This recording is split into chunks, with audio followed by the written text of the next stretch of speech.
Hey everybody, today I'm here with Mark Teta with Certified Credit, and he is our vendor. Certified Credit is our vendor here at the mortgage firm that we pull our credit reports with. And we just did a lunch and learn, and we taught a bunch of agents about how to increase your credit scores and what makes up a credit score. And today I want to have Mark tell us about, there's a big change coming up in our world, in the credit reporting world, starting July 1st. And it's something good is what it is. So Mark, tell us about it. Yeah, so thanks Patrick. And so the big announcement is the credit bureaus are going to start changing the way that they're reporting medical collections as of July 1st of this year. So if you've had paid medical collections on your credit file that have been dragging your scores down, they're no longer going to be reporting the paid collections starting July 1st, which is going to have a huge impact for the borrower's credit scores. And another positive is that they're going to wait now, instead of the 6-month period that they were waiting before they put these collections onto a borrower's credit file, they're now going to wait a full year, which is going to be a huge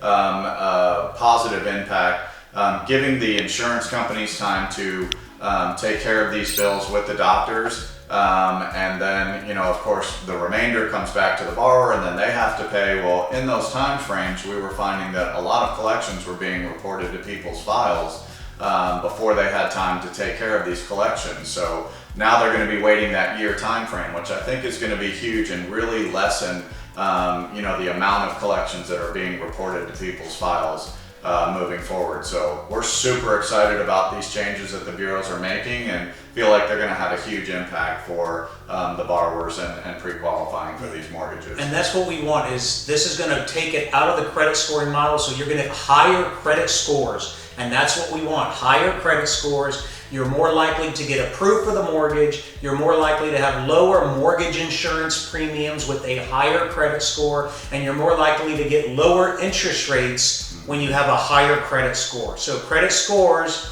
you need to have high credit scores. It's always better. So Mark, thanks for the little tidbit there. Looking forward to, if you do nothing at all after July 1st, your credit scores are going to go up if you had some medical collections on there. So stay tuned for more. We have more coming at you. Thanks so much. Thank you.